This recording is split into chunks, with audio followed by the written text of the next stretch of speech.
If you've ever wondered what it takes to get Nero Wolfe to lift more than an eyebrow over a prospective client, let me save you the trouble of guessing. It's usually a fact check, a gourmet connection, or a problem so intellectually irritating that he can't resist the itch to scratch it on a grey Tuesday in late March. With the rain tapping a lazy Morse code against the brownstone's windows, we got something else entirely a problem that came with a side of personal inconvenience. And believe me, inconvenience is the one thing Wolfe hates more than leaving his chair. I was at my desk in the office, nursing a cup of coffee and skimming the morning paper for anything worth needling Wolfe about at breakfast when the doorbell rang. It was just past 9, which meant Fritz was still fussing over Wolfe's eggs in the kitchen, and I was on door duty. I hauled myself up, expecting the usual delivery boy with a crate of orchids or some lost soul looking for a different address on West 35th Street. Instead, I opened the door to a woman who looked like she'd been wrung out by the weather and life in equal measure. She was in her late 30s, maybe early 40s, with sharp cheekbones and tired hazel eyes that had probably seen more than their share of bad tips and worse customers. Her coat was damp, a cheap navy thing that hung on her like a wilted flag, and she clutched a handbag so worn it could have been a family heirloom. She didn't waste time with pleasantries. "Is this Nero Wolfe's place?" Her voice had a rasp to it, like she'd smoked too much or cried too often. I gave her the once-over. "It is. I'm Archie Goodwin. You got a name, or do I guess Esther Crane?" she said, straightening up a little as if saying her name reminded her she had a spine. "I'm a waitress at Delaney's Diner, over on 9th. I need to see Mr. Wolfe. It's urgent." Urgent is a word that gets thrown around a lot in this business, usually by people who think their missing cat or cheating spouse is the end of the world. I leaned against the doorframe, playing it cool. "Mr. Wolfe doesn't take walk-ins, Miss Crane. He's a busy man, mostly with staying seated. You got an appointment, or at least a good story to get past me." Her jaw tightened, but she didn't snap. Points for self-control. "It's about a customer of mine, a regular. He's gone, vanished, and I think something bad's happened to him. I can't go to the cops. They'd laugh me out of the precinct. But I've heard about Mr. Wolfe. They say he solves things nobody else can." I raised an eyebrow. Flattery's a start, but it doesn't pay the bills. Missing persons isn't exactly our specialty unless there's a twist. "What's the catch?" She hesitated, then lowered her voice, even though the street was empty except for a stray cab crawling by. "He left something with me. Something he said was important, and now I think someone's after it, after me." That got my attention. Not the melodrama dames in distress always crank the dial to 11, but the idea of something important, something worth chasing. Wolfe might grumble, but a puzzle with personal stakes could hook him faster than a trout on a line. I stepped aside and gestured toward the hall. "Coming out of the rain, Miss Crane. I'll see if the genius upstairs is awake enough to listen. No promises, though. He's allergic to charity cases." She nodded, stepping inside with the kind of caution You see in people who aren't used to being on the right side of a door.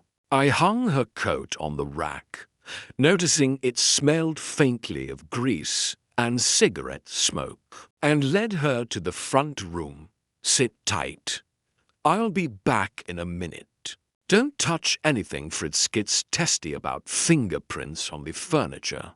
Upstairs. In the dining room, Wolfe was ensconced at the table, a napkin tucked into his collar, glaring at a plate of shirred eggs as if they'd personally insulted him. Fritz hovered nearby, looking anxious, which meant the eggs were either undercooked by a quarter second or Wolfe was just in a mood. I didn't bother with preliminaries. We've got a visitor, boss. A waitress named Esther Crane. Says she's from Delaney's diner. Claims a regular customer of hers disappeared and left her holding something hot figuratively. I assume she's spooked. Thinks someone's tailing her. Wants your help. But I'm guessing her budget's more coffee and donuts than caviar and champagne. Wolfe didn't look up from his eggs. He forked a bite, chewed with the deliberation of a judge sentencing a felon, and muttered, "Phooey, a missing diner patron. Have we descended to the level of lost umbrellas, Archie?" I grinned. Maybe, but there's a whiff of intrigue here. She didn't say what this something is, but it's got her jumpy enough to brave the rain and ring our bell. Could be nothing. Could be a nuisance. Or it could be the kind of nuisance you enjoy untangling. He grunted, which is wolf speak, for I'm annoyed but listening. After a long sip of coffee, he set the cup down with a clink. A waitress and a diner. Presumably, this establishment serves food of dubious merit. Why should I concern myself with such a pedestrian affair? I leaned against the doorway, crossing my arms, because you're bored, for one. You've been sulking over the last case for a week, and the orchid room isn't cutting it, for two. She mentioned Delaney's diner. I've been there. Greasy spoon, sure, but their peas decent. Might be worth a nibble metaphorically, of course. And for three, if someone's after her, they might come knocking here. You hate uninvited guests more than you hate walking. That last bit hit home. Wolfe's eyes narrowed, a flicker of irritation crossing his face. He wiped his mouth with the napkin, folded it precisely, and pushed his chair back an inch an epic journey for him. Very well. Bring her to the office in 10 minutes. I will finish my breakfast. If her tale is as insipid as I suspect, you will usher her out with appropriate dispatch. If not, he trailed off, waving a hand as if the rest wasn't worth saying. I knew what it meant. If not, he'd take the case not for her, not for money, but because something in it pricked his ego or his curiosity. That's Nero Wolfe for you. A mountain of a man who'd rather die than climb a hill. But give him a mental Everest, and he's halfway to the summit before sunrise. Back downstairs, I found Esther Crane perched on the edge of a chair, hands folded tight in her lap, like she was expecting a trapdoor to open under her. I flashed a reassuring smirk. Good news, Miss Crane. The great man has deigned to hear you out. You've got 10 minutes to wait while he finishes conquering his breakfast. Want a coffee while you sweat it out?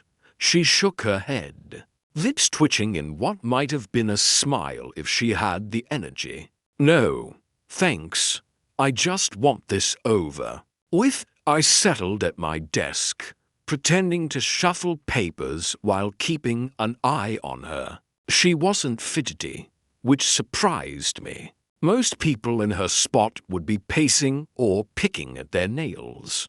Esther Crane just sat there, staring at the wall, like she was replaying something ugly in her head. Whatever she was mixed up in, it wasn't just a missing body. There was weight to it, the kind that drags a person down slow and steady. 10 minutes later, on the dot, I led her into Wolfe's office.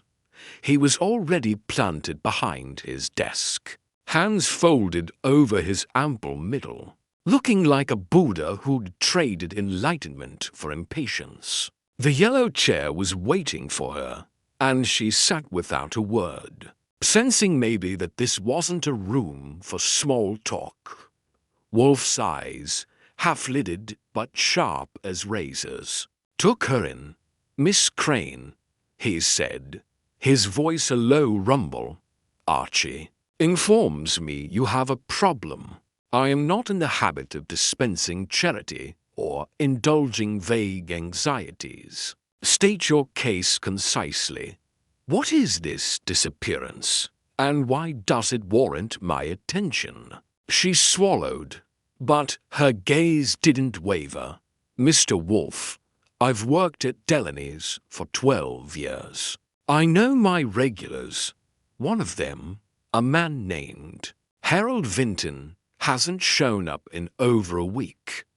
He was particular, always sat at the same booth, ordered the same thing: black coffee, ham on rye, no mustard. Last time I saw him, he was nervous, gave me an envelope, told me to keep it safe, said it was important. I didn't look inside. I didn't want to know, but now he's gone. And 2 days ago, someone broke into my apartment. They didn't take anything I could see, but I'm not stupid. They were looking for it. I don't know what to do." Wolfe's expression didn't change, but I caught the tiniest flicker in his eyes. An envelope, a break-in, a waitress out of her depth. It wasn't much, but it was something, enough to make him lean forward. "Just a fraction." "Indeed," he said at last. "And where is this envelope now?" She hesitated, then reached into her handbag and pulled out a plain manila envelope, wrinkled and slightly smudged, sealed with tape. She placed it on the desk, her hand trembling just enough to notice. "Here." I didn't open it, I swear. Wolfe didn't touch it. He doesn't touch things unless he has to. He glanced at me, a silent order. I stepped over, picked it up, and held it out like I was offering him a live grenade. He waved it away. "Keep it. Archie, we shall consider its contents later. Miss Crane, you assume peril. Why not deliver this burden to the police?" Her face hardened. "Because Harold told me not to trust anyone, specialmente not the cops. Said they wouldn't understand. I don't know what's in there, but I know it's trouble, and I know I can't handle it alone." Wolfe leaned back, lips pursing. He wasn't sold, not yet. But I could tell the wheels were turning. Trouble, after all. Is his bread and butter provided it's the right kind? And something about this. Maybe the personal violation of a break-in, maybe the mystery of a sealed envelope, was starting to smell like a meal worth cooking. "Very well," he said finally. "I will consider your predicament. Archie will take your particulars address. Hours at this Delaney's diner. Any relevant details about this Harold Vinton. Return tomorrow at 11. I may have questions. If I deem your situation meritless, you will be informed. If not, We shall proceed. That is all. Esther Crane nodded, relief and worry wrestling on her face. I escorted her out, got the basics down in my notebook, and watched her disappear into the drizzle. Back in the office, Wolfe was staring at the envelope I'd left on my desk, not touching it, just looking like it was a chessboard and he was already 10 moves ahead. "Well," I said, dropping into my chair. "We in or out?" He grunted. "We are. Intrigued. For now. Secure that envelope in the safe, Archie, and make inquiries about Delaney's diner, discreetly. I dislike the notion of riffraff burgling a woman's home over a mere trifle. If this is more than a trifle, I intend to know why." I grinned, heading for the safe. Nero Wolfe, champion of the underdog? Not hardly, but a puzzle with teeth. That's his kind of fight. And me, I was just along for the ride, ready to see where this waitress's wrong order led us. Little did I know, it was about to lead straight into the kind of mess that even Wolfe's brain might struggle to mop up. But that's getting ahead of myself. For now, the rain kept tapping, the envelope sat locked away, and the brownstone held its breath, waiting for the first wrong move. If there's one thing Nero Wolfe values more than a perfectly brewed cup of coffee or a flawless dendrobium in his greenhouse, it's the sanctity of his brownstone. This place is his fortress, his monastery, his personal slice of order in a chaotic world. So, when outsiders tromp through the front door, bringing their troubles and muddy footprints with them, it's like someone's taken a sledgehammer to his peace of mind. That's exactly what happened the day after Esther Crane dropped her bombshell about a missing customer and a mysterious envelope. The brownstone wasn't just disturbed, it was practically under siege. It started early, around 10 in the morning, when I was at my desk typing up notes from Esther's visit. Wolfe was upstairs in the plant rooms, fussing over his orchids with Theodore, no doubt grumbling about the indignity of having to think about a waitress's woes. Fritz was in the kitchen, prepping something savory for lunch that would probably go uneaten if Wolfe's mood stayed sour. I was just getting into a rhythm when the doorbell rang. Once is routine, twice in 2 days is a pattern. I didn't like it already. I opened the door to find not one, but 3 people standing on the stoop, looking like a mismatched delegation from a bad neighborhood theater troupe. The first was a weary man in his 50s, with a face like a crumpled paper bag and a cheap suit that hadn't seen an iron since the Depression. Beside him was a woman, younger, maybe 30, with sharp eyes and a mouth set in a permanent frown, bundled in a coat too heavy for the damp March chill. Trailing behind them was a burly guy, broad-shouldered, with a boxer's nose and hands that looked like they'd punched more than a time clock. They didn't smile. They didn't introduce themselves.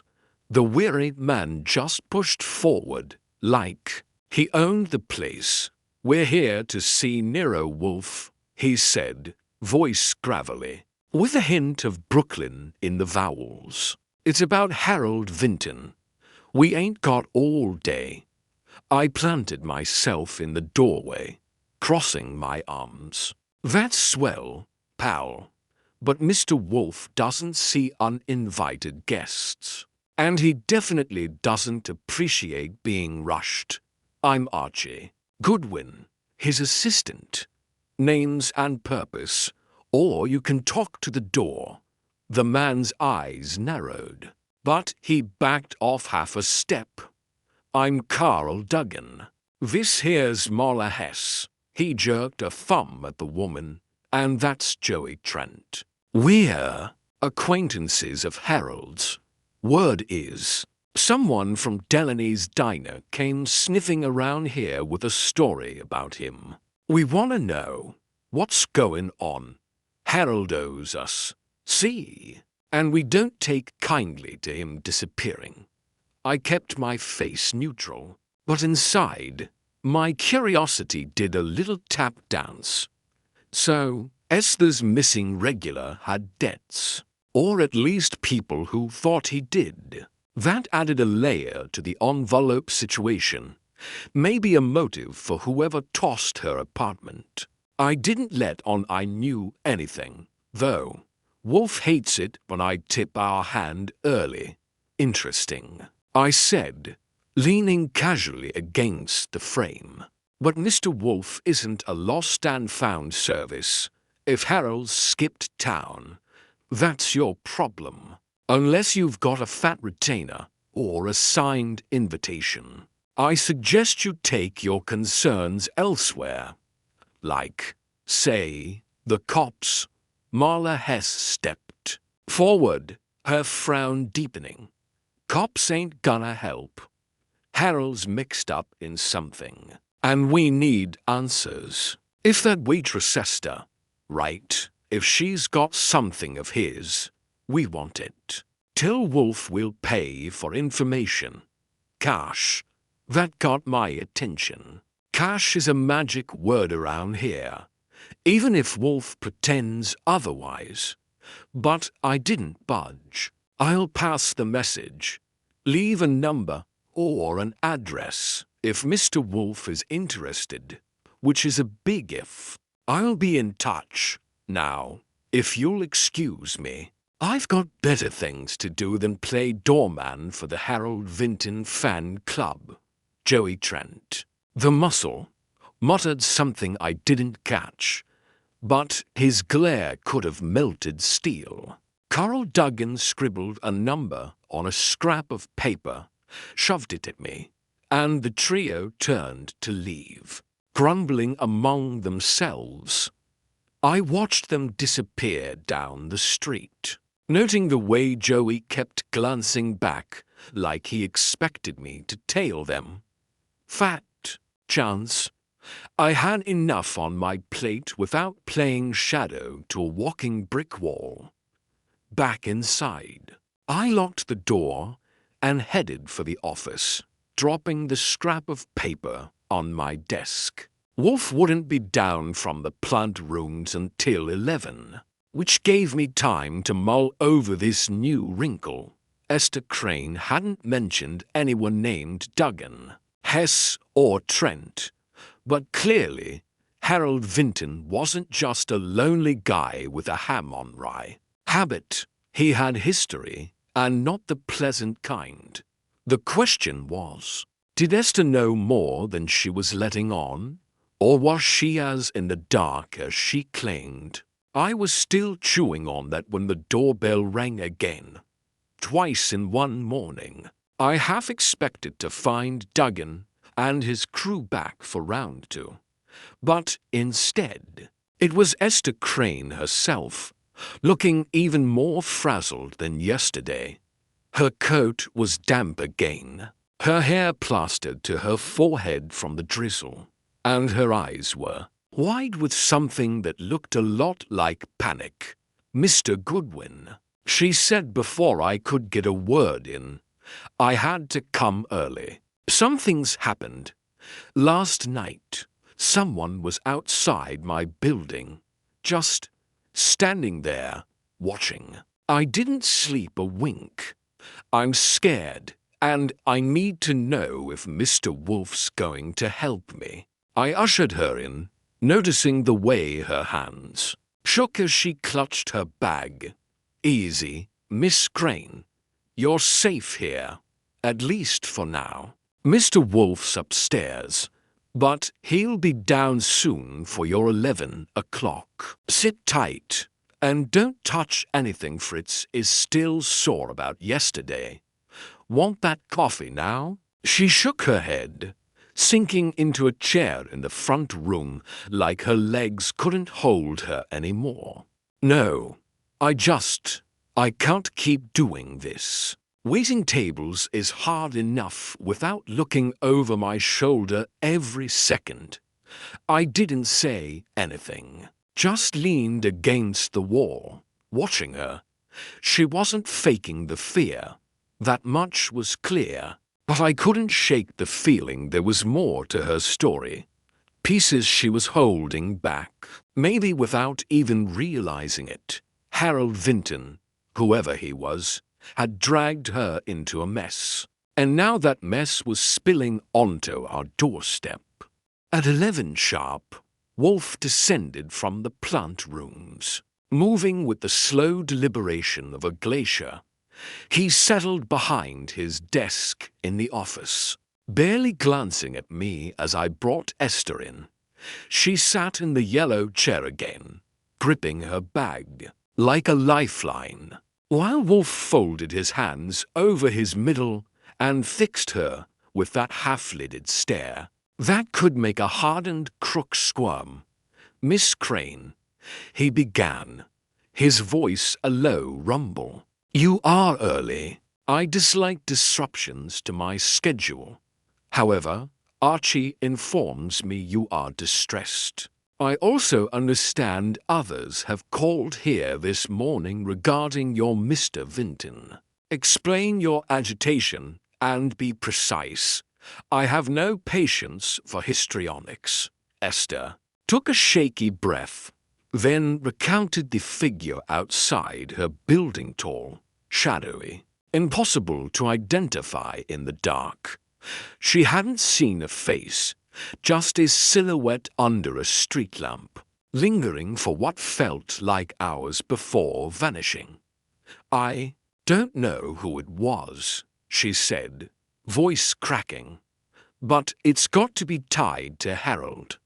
I'm not crazy. Someone wants that envelope, and they're not going to stop." Wolfe's expression didn't change, but I caught the slight purse of his lips, a sign he was processing. He turned to me. "Archie, the interlopers from earlier, their names and purpose?" I filled him in on Carl Duggan, Marla Hess, and Joey Trent, their insistence on Harold owing them, their offer of cash for information, their connection to Delaney's diner through Esther. I handed him the scrap with Duggan's number, which he glanced at and set aside without comment. He leaned back, eyes returning to Esther. "Miss Crane, you neglected to mention associates of Mr. Vinton who might have an interest in his whereabouts. This is troubling. Omissions, intentional or otherwise, hinder my efficacy. Tell me now, what do you know of these individuals, Duggan, Hess, Trent?" Esther blinked, surprise flickering across her face.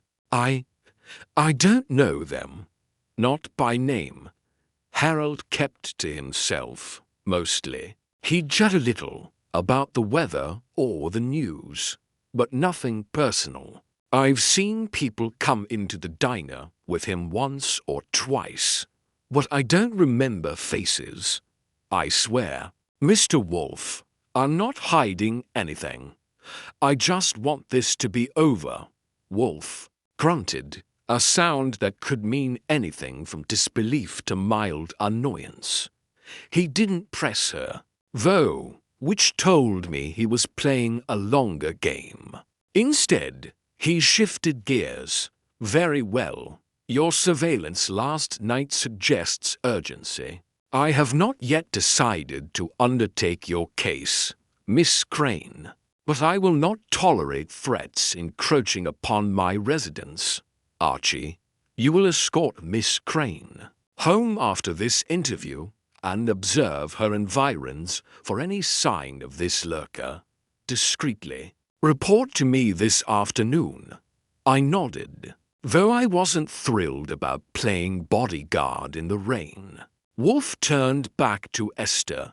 Return here tomorrow, at the same hour if I deem further inquiry warranted. Do not speak of this matter to others, particularly not these acquaintances of Mr. Vinton. That is all. Esther nodded, relief and exhaustion mingling in her eyes as I led her out of the office. Wolfe remained seated, silent, his gaze drifting to the safe where the envelope sat locked away. I knew that look. He wasn't just watching, he was calculating, piecing together a puzzle I couldn't yet see. The brownstone might be disturbed, but Nero Wolfe was in his element, and that meant trouble for someone. I just hoped it wasn't as Dot as I grabbed my coat to take Esther home. I couldn't shake the feeling that Duggan and his crew weren't done with us. The day's intrusions were just the beginning, and the air in the brownstone felt heavier, like a storm was brewing right inside our walls.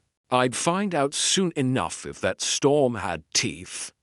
There's a certain rhythm to working for Nero Wolfe, a kind of slow burn that builds from idle curiosity to full-blown obsession, once the pieces of a case start falling into place. After the morning's parade of uninvited guests, and Esther Crane's jittery report of a shadowy watcher, I knew we were past the idle stage. The brownstone wasn't just disturbed, it was a target, or at least a point of interest for people who didn't play nice. By the time I escorted Esther back to her cramped apartment on the Lower West Side, an uneventful trip, no lurkers in sight, I was itching to dig deeper.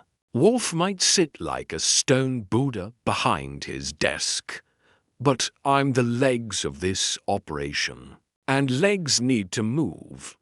Back at the brownstone, after reporting to Wolfe that Esther's street was quiet as a church on Monday, I found him in his office, nursing a beer and staring at nothing in particular. That's his thinking face, the one that means his brain is chewing on something meaty. I dropped into my chair, waiting for the inevitable. "Archie," he said at last, setting the beer down with a precision that'd make a surgeon jealous, "this affair grows tiresome, yet intriguing. A missing man, an envelope of unspecified import, a violated home, and now a trio of claimants who reek of ulterior motive. We require clarity. You will investigate these individuals, Carl Duggan, Marla Hess, Joey Trent, discreetly. I also wish to know more of Harold Vinton beyond Miss Crane's limited recollection. Begin at this Delaney's diner. Gossip is often more illuminating than formal inquiry. Report. Tonight." I grinned. Fieldwork is my specialty, and I was already halfway out the door in my head. Got it, boss. I'll sniff around the diner, see what the regulars know about Harold and his pals. Should I rattle Duggan's cage while I'm at it, or save that for later? Wolfe's eyes narrowed. No rattling, observation only. I dislike premature confrontations. They muddy the waters. Go. So I went. Delaney's diner wasn't hard to find, sitting on a grubby stretch of 9th Avenue like a relic from a time when chrome and neon were the height of class. It was just past noon when I pushed through the door, the bell jingling over the hum of conversation and the clatter of plates. The place smelled of burnt coffee, fried onions, and something vaguely like despair. I slid into a booth near the back, where I could see the counter and the door. and ordered a coffee from a waitress who wasn't Esther. She had a face like a tired bulldog and a namatic that read Doris. While I sipped the sludge, pretending to be coffee, I scanned the room. Mostly working stiff scabbies, delivery guys. A few suits who looked like they'd wandered in by mistake. No sign of Duggan or his crew, which was fine by me. I wasn't here to pick a fight, just to listen. Doris swung by with a refill, and I tossed her a smile. Say, Doris, you've been here a while. Huh? Know a guy named Harold Vinton. Regular, I hear. Likes ham on rye, holds the mustard. Her eyes flicked up, wary but not hostile. Yeah. I know Harold. Hasn't been in for a bit, though. Why? You a friend? I shrugged, keeping it casual. More like a friend of a friend. Heard he's dropped off the map. Just curious if he's all right. He talk much, or keep to himself? Doris snorted, wiping her hands on her apron. Harold, quiet type, mostly. Sits over there. She nodded toward a corner booth. Always got a paper or a notebook. Tips okay. Doesn't make trouble. Esther's his usual server, you know. Heard a little, I said, dodging. Heard he hung around with some folks. Maybe a guy named Carl, or a dame called Marla. She frowned, thinking. Maybe. Seen him with a couple people now and then. Rough-looking bunch. One guy, skinny, kinda mean-faced, could be your Carl. And a woman, sharp, always checking her watch. Didn't catch names. They'd huddle up, talk low, looked like business, not chit-chat. Harold didn't seem thrilled about it, if you ask me. That tracked with Duggan and Hess. I filed it away and tossed her a buck for the coffee and the info. Thanks, Doris. If Harold shows, tell him Arky's looking. No big deal. She nodded, uninterested, and shuffled off. I lingered another 10 minutes, watching the crowd, but nothing else popped. Step one was done. Harold wasn't just a loner. He had ties, and not the friendly kind. Now for the trio. Tracking down Carl Duggan wasn't hard. The number he'd left led me to a dive, bar a few blocks from the diner. A hole called Mickey's with a clientele that looked like they'd stab you for a nickel. I didn't go in, just parked myself across the street with a decent view of the door. Round two. Duggan emerged, lighting a cigarette and talking to someone on a payphone outside. He looked jumpy, glancing around like he expected trouble. I stayed out of sight, noting the way he kept patting his jacket pocket. Nervous habit, or something worth protecting. I couldn't tell.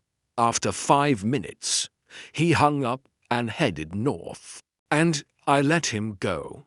Wolfe said no rattling. Marla Hess was trickier. I swung by the address tied to Duggan's number, figuring they might be connected. But it was a flop house. And the desk clerker guy with a face like a rotting potato claimed he didn't know her. I believed him about as much as I believe in Santa Claus. But a fiver loosened his tongue enough to grunt that a woman matching her description rented a room upstairs, paid in cash, and hadn't been seen in a day. No forwarding address, naturally. I'd have to dig harder for Marla, maybe through public records, or a tip from Saul Panzer if Wolfe gave the okay. Joey Trent. The muscle was the easiest and the most unsettling. I spotted him near a warehouse, on the waterfront, just standing there like a human bulldozer, washing a loading dock with an intensity that didn't scream casual. I kept my distance. Using a newsstand as cover, Joey wasn't talking to anyone, just looming, but his presence near shipping crates and rough types suggested he wasn't just muscle for show. Maybe Harold's business involved something less than legal, and Joey was the enforcer. It was a hunch, but hunches are half my job. By late afternoon, I'd circled back to the brownstone with a mental list of suspects, each with a potential tethered to Harold Vinton and, by extension, that envelope locked in our safe. There was Carl Duggan, the weary leader with a predator's edge, who seemed to know more than he let on and carried tension like a second skin. Marla Hess, the sharp-eyed woman, elusive but tied to Duggan, possibly the brains if her watch-checking habit meant impatience for a plan. Joey Trent, the brute, whose warehouse lurking hinted at a physical role in whatever Harold was mixed up in. And Esther Crane herself, who I couldn't fully strike from the list. Her fear seemed real.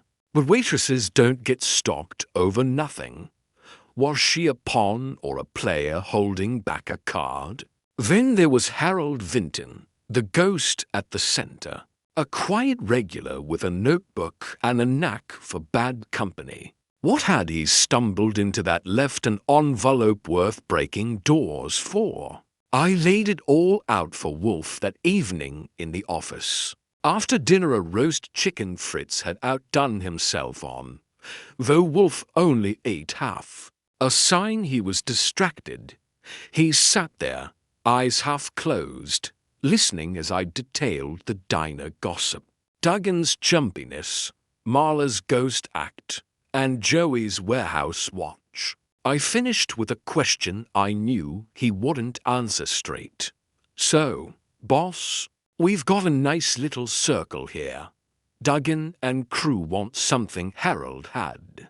Probably in that envelope. Esther's caught in the middle. Or maybe not. Harold's either dead, hiding, or worse. What's the play? Wolfe grunted, sipping his second beer of the night.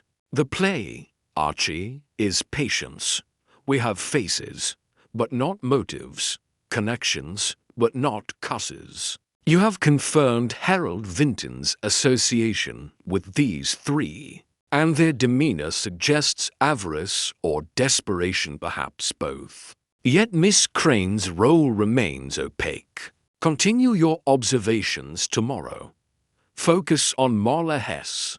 Her absence is as telling as Duggan's presence, and inquire further at Delaney's regarding Harold's habits. A notebook, as Doris mentioned, implies documentation. Of what? I wonder. He didn't elaborate, just leaned back, signaling the end of the convo. I knew that tone he'd spotted something in the mess, a thread I couldn't see yet, and he wasn't sharing until it suited him. Fine by me. I had enough to chew on with this cast of characters, each orbiting Harold Vinton like hungry wolves around a wounded deer. The question wasn't just where Harold had gone, it was what he'd left behind. And who'd killed to get it.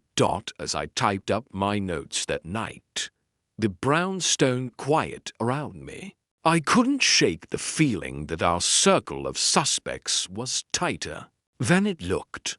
Someone in it knew more than they let on, and I'd bet my last dollar that envelope held the key. Tomorrow, I'd dig deeper, poke a few beehives, and see who buzzed. Wolfe might play the long game, but I'm more of a straight line guy. One way or another, This circle was going to crack. There's a certain thrill to being Nero Wolfe's legs, even if it means pounding pavement in the March drizzle while he sits cozy in the brownstone, sipping beer and turning over puzzles in that oversized brain of his. After mapping out our circle of suspects, Carl Duggan, Marla Hess, Joey Trent, Esther Crane, and the ghost of Harold Vinton himself, I knew the next step was to shake a few trees and see what fell out. Wolfe's orders were clear. Keep digging at Delaney's diner for more on Harold's habits and track down Marla Hess, whose disappearing act was starting to smell like more than just coincidence. I didn't need a nudge to get moving. Sitting still isn't my style. I started the next morning at Delaney's, figuring the breakfast crowd might loosen some tongues over weak coffee and greasy hash. The diner was buzzing when I rolled in around 8, the air thick with the smell of bacon and burnt toast. Esther was behind the counter, pouring coffee for a grizzled cabbie, looking like she hadn't slept in a week. Her eyes flicked to me, a mix of relief and worry, but I gave her a subtle shake of the head. Don't talk. Not yet.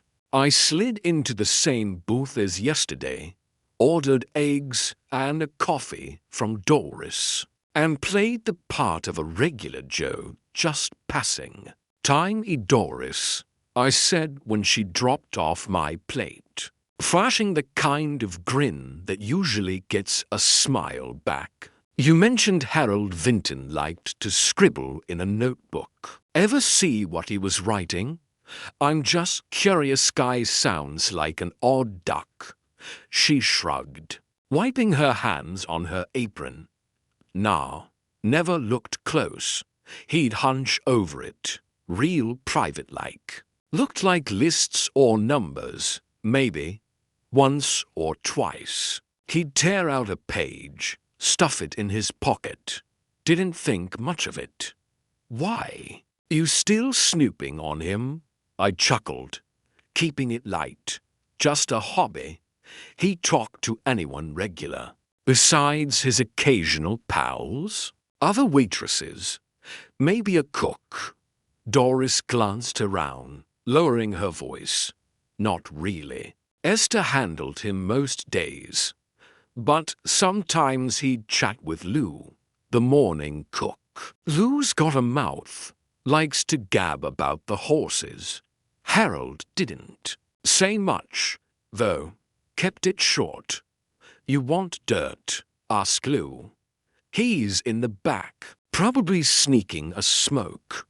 I thanked her with a nod and a tip, then waited until the crowd thinned a bit before slipping toward the kitchen. Lou was easy to spot. A stocky guy with a sweat-stained cap, leaning against the back door with a cigarette dangling from his lip. He eyed me like I was a health inspector, but I tossed him a friendly hey and got straight to it. "Lou, right? I'm Archie. Heard you knew a regular. Harold Vinton. Haven't seen him around. He say anything worth repeating before he vanished?" Lou took a slow drag, sizing me up. "Yeah, I knew Harold.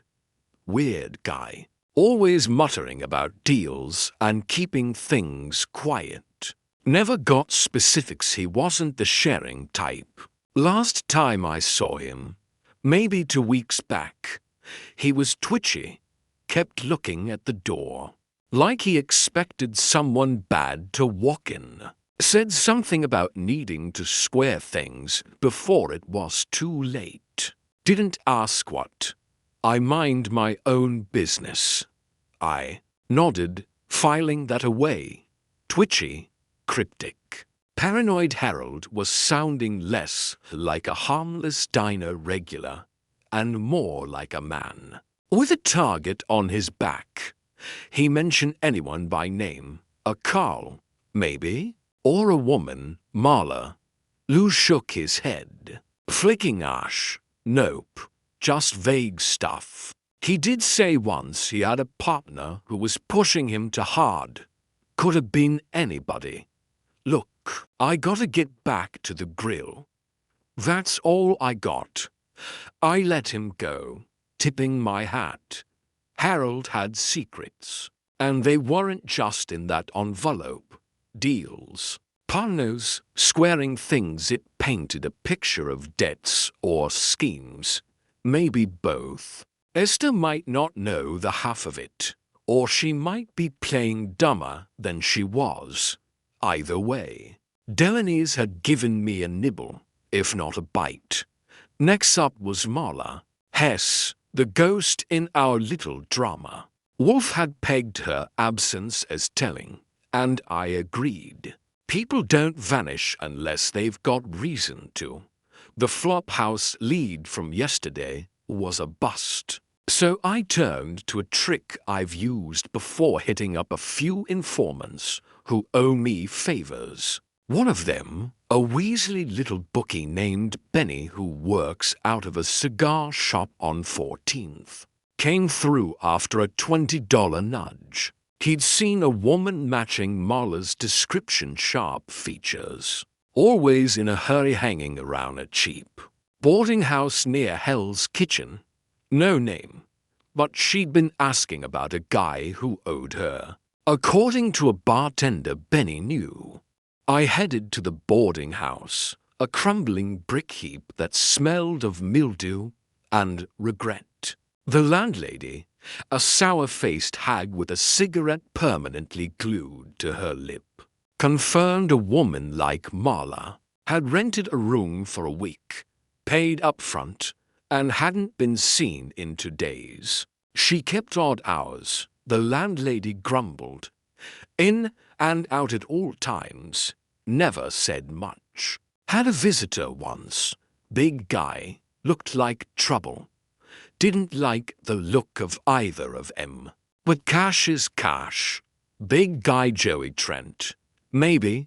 I pressed for more, but she clammed up. And I didn't push. Not yet. I left with a hunch Marla was dodging someone. Maybe Harold. Maybe Duggan. Or maybe us. Her vanishing act screamed caution, and I didn't like how it lined up with Harold's disappearance. Two ghosts don't make a coincidence. I wasn't done yet.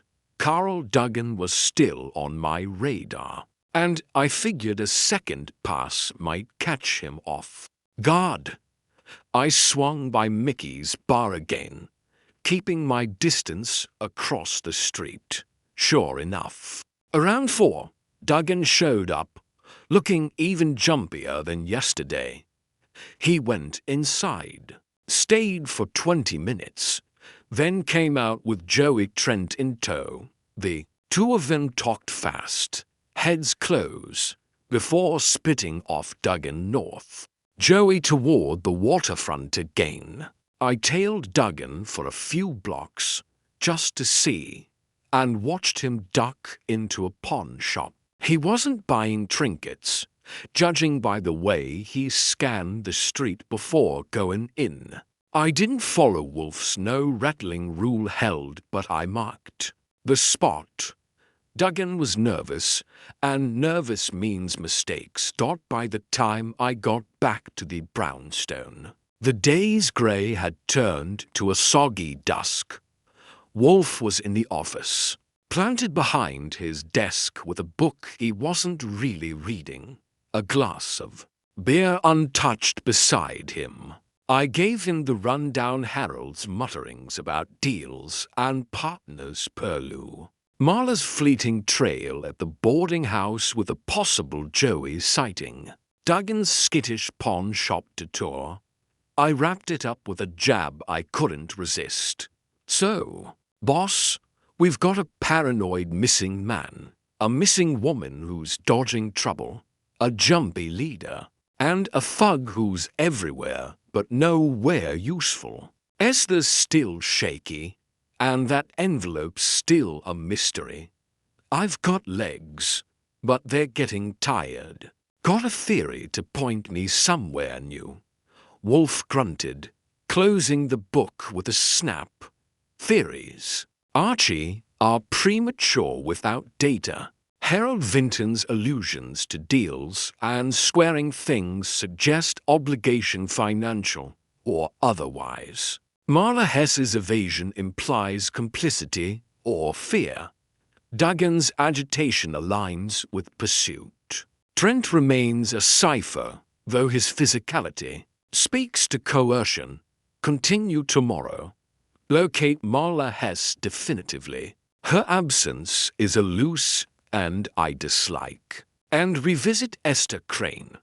Press her on Harold's behavior in his final days here. If she withholds, I shall know it. I nodded, though I figured Esther had already spilled what she knew, or thought she knew. Wolfe's hunch about Marla was solid, though ghosts don't stay ghostly forever. And I'd find her if I had to turn over every flop in Manhattan. For now, the day's legwork had tightened the circle a notch. Harold was in deep. Duggan was hunting. Marla was hiding. Joey was looming. And Esther was caught in the crossfire or maybe holding a gun herself. I didn't know yet. As I typed up my notes that night, Fritz bustling in the kitchen with some late-night prep, I couldn't shake the feeling the ground was shifting under us. Every suspect had a shadow, every shadow a motive. And that sealed envelope in the safe was starting to feel like a bomb with a slow fuse. Tomorrow, I'd push harder, maybe bend Wolfe's no-rattling rule just a hair. If someone was going to slip, I'd be there to catch the fall. Working for Nero Wolfe teaches you to appreciate the small things. Fritz's perfect omelette. A rare nod of approval from the boss. The quiet of the brownstone when a case hasn't yet turned messy. But it also sharpens your nose for trouble. The little cracks in the routine that signal something's off. After days of legwork, chasing shadows like Marla Hess, and sniffing around Carl Duggan's nervous habits, I thought I had a handle on this Harold Vinton mess. I was wrong. Trouble didn't just knock on the brownstone door that next morning it slipped in through the back and left a calling card. It started innocently enough.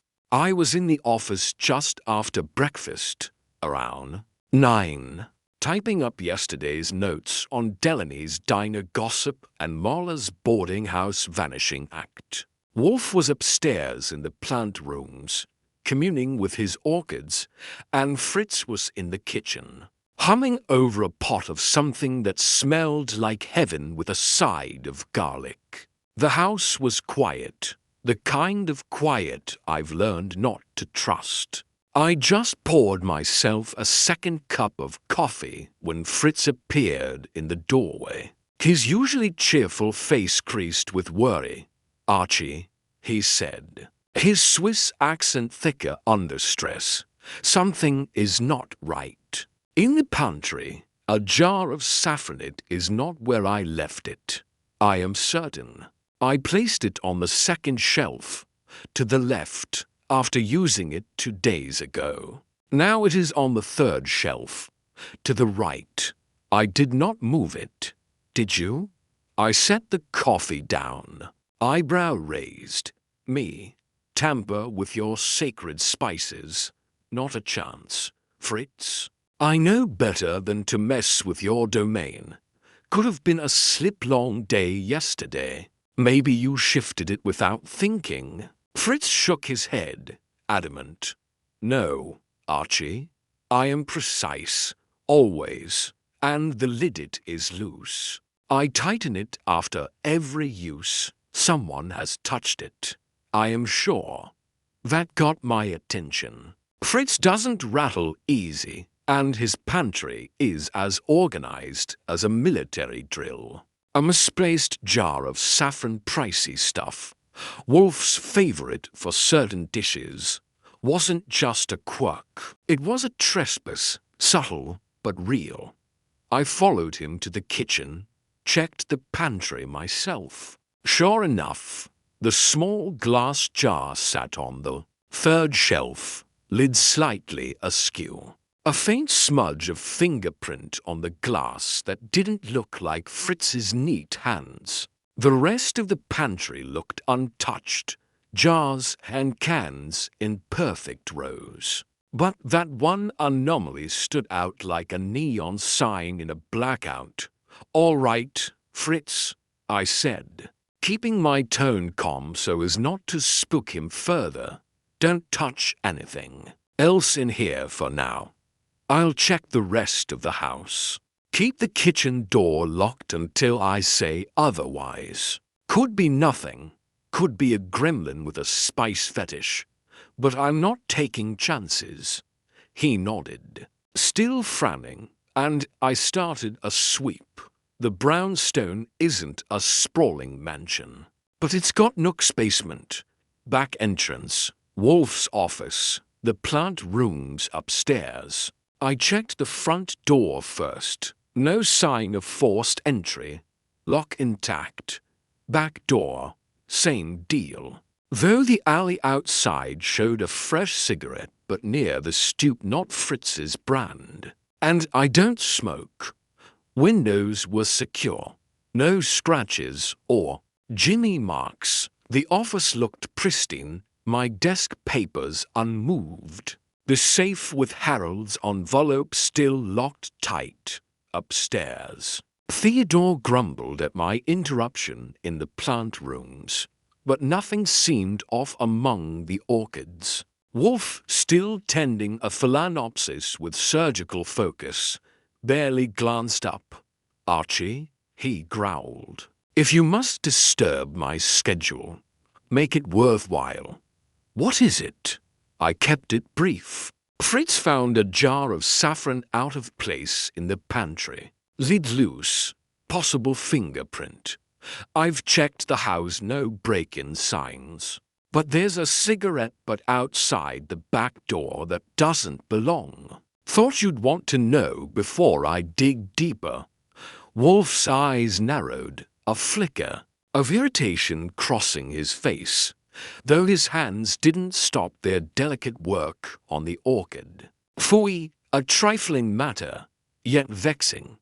The sanctity of this house is not to be breached. Even in jest, examine the jar closely, do not touch it.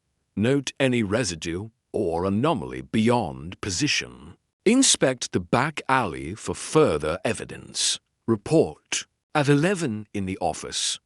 I will not have my domicile violated over a waitress's triviality." I nodded, knowing triviality was just Wolfe's way of masking concern. The brownstone is his castle, and even a misplaced spice jar is a siege in his mind. Back downstairs, I took a closer look at the saffron jar without handling it. The smudge was faint. No clear print for lifting, and the lid's looseness suggested a quick twist. Not a prolonged rummage. No saffron missing. As far as I could tell, Fritz would have noticed that. It felt less like theft and more like a message or a sloppy search gone wrong. The alley yielded a bit more. The cigarette butter camel, half smoked, was fresh. No rain damage despite last night's drizzle. Nearby, a scuff of mud on the stoop looked like a partial shoe print. Size 9 or 10. Too vague for detail. No other signs of traffic. No trash or marks that didn't belong. Someone had been here, briefly, and not long ago. A snoop, maybe, testing the waters, or a warning tied to Harold Vinton's mess? I pocketed the butt in a handkerchief for later, if Wolfe wanted Saul Panzer's sharper eyes on it. By 11, I was back in the office, laying it out for Wolfe as he settled behind his desk. A bottle of beer opened but untouched. He listened, lips pursed, as I detailed the jar, the cigarette, the scuff. I finished with a hunch I couldn't shake. Boss, this feels personal. Not a random bum looking for a handout Saffron's no pawn shop prize. Someone knew enough to get in, hand out quiet. Mess with something small, but specific. Could be tied to Esther's envelope, Duggan's crew, maybe, or whoever's tailing her. Want me to push harder on them today? Wolfe leaned back, fingers steepled over his middle. No, Archie, pushing invites error. This intrusion, however minor, confirms interest in our affairs likely connected to Mr. Vinton's envelope. It is not theft, but reconnaissance, a clumsy probe, perhaps, to gauge our involvement. Secure the house check locks nightly. Instruct Fritz to inventory the kitchen daily. Resume pursuit of Marla Hess. Her absence grows suspicious in light of this trespass. And revisit Miss Crane. Her reaction to this may clarify her candor. Report tonight. I will consider the envelope's contents if this escalation persists. I nodded, though I itched to crack a few heads over this. The brownstone isn't just a house, it's our line in the sand, and someone had crossed it.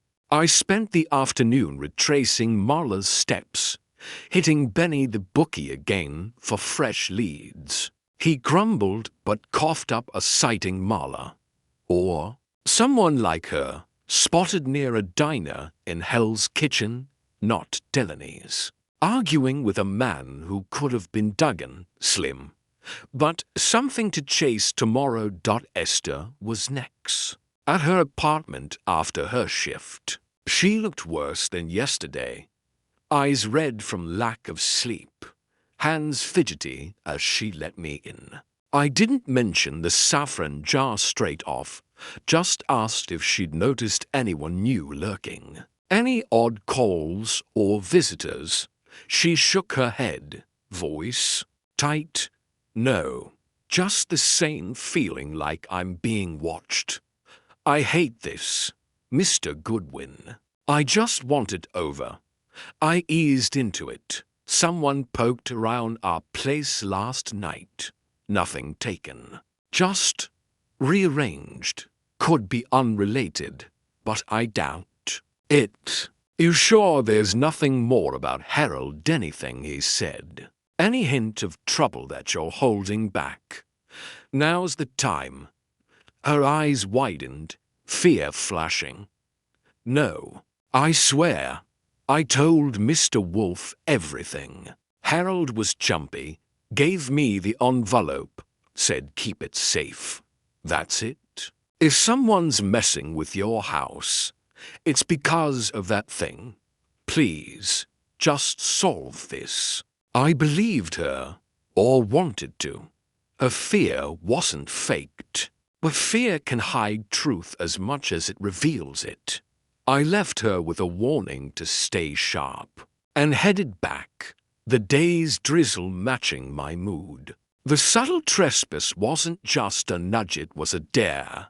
And Wolfe doesn't take kindly to dares. Neither do I. Whoever moved that jar had lit a slow fuse. And I had a feeling the bang was coming sooner than later. There's a point in every case with Nero Wolfe where the air gets thicker, like the moment before a thunderstorm when you can feel the static prickling your skin. After the subtle trespass in the brownstoner jar of saffron moved, just enough to signal someone had been where they shouldn't. I knew we'd hit that point. The Harold Vinton mess wasn't just a puzzle anymore.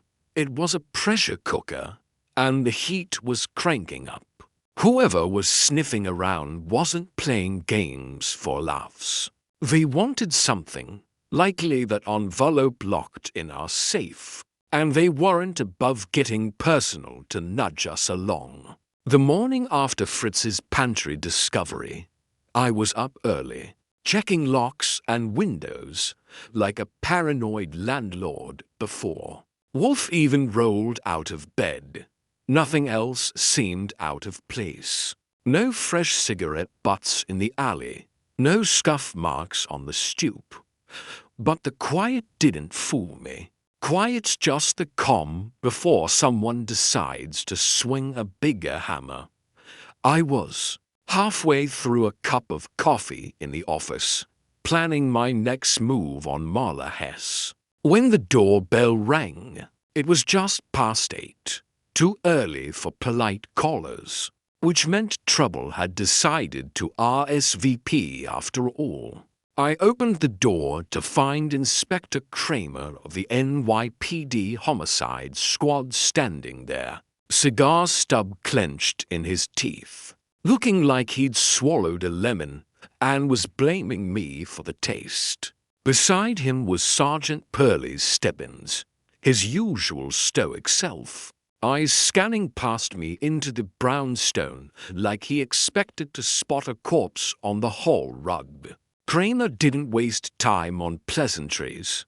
"Goodwin," he growled, "where's Wolfe? We've got questions, and I'm not in the mood for your lip. Let us in." I leaned against the doorframe, crossing my arms with a smirk I knew would irritate him. "Morning, Inspector.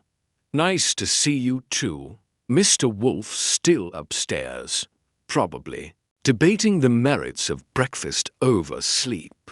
What's got you barging in before the sun's barely up? We haven't tripped over any bodies lately." Kramer's face reddened, a vein pulsing in his temple. "Don't play coy, Goodwin. We got a report of a break-in near here last night, few blocks over, small-time joint. But the owner mentioned seeing a guy skulking around who fits your description of a client's pal. Word is you're tied up with some diner waitress and a missing stiff named Harold Vinton. I want to know what Wolfe knows, and I want it now." I kept my face neutral, though inside I was doing a quick two-step, a break-in nearby, timed with our saffron jar shuffle.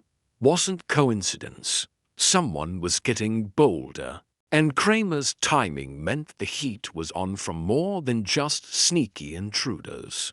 I shrugged, casual as a cat on a sunny ledge. "Break-ins happen, Inspector. Manhattan's a big place. As for Harold Vinton, we're just doing a little favor for a friend, nothing fancy, nothing illegal. You want details? You'll have to wait for Wolfe. He's not a morning person, as you well know. Come back at 11 or leave a note." "I'm just the errand boy." Pearlie snorted, but Kramer wasn't buying it. He jabbed a finger at me. "I'm not waiting, Goodwin. Tell Wolfe we'll be back, and if he's holding out on something tied to a crime, I'll have his hide. And yours. Keep your nose clean or don't. I'd love an excuse to haul you in." They turned and stomped off, leaving a whiff of cigar smoke and bad vibes. I shut the door, locked it, and headed for the office to stew. Kramer showing up wasn't just a nuisance. It was a sign the Vinton case had spilled beyond our tidy circle of suspects. A break-in in the neighborhood, descriptions floating around someone was stirring the pot. Maybe to flush us out, maybe to sick the cops on us as a distraction. Either way, the pressure was climbing, and I didn't like the altitude. When Wolfe descended to the office at 11, fresh from the plant rooms and looking as unruffled as a man who'd never heard of trouble, I laid out Kramer's visit alongside the break-in rumor. His lips pursed, a flicker of annoyance crossing his face, but he didn't flinch. He settled behind his desk, folded his hands over his middle, and fixed me with that half-lidded stare that sees more than a hawk. "Phooey," he muttered. Inspector Kramer's bluster is predictable, yet inconvenient. Approximate burglary suggests escalation, likely connected to our intruder's probe yesterday. The timing is too precise for chance. Someone wishes to unsettle us or to divert attention via official channels. We will not be diverted, Archie. Your pursuit of Marla Hesse must yield results today. Her absence grows intolerable. Additionally, I require Saul Panzer's assistance.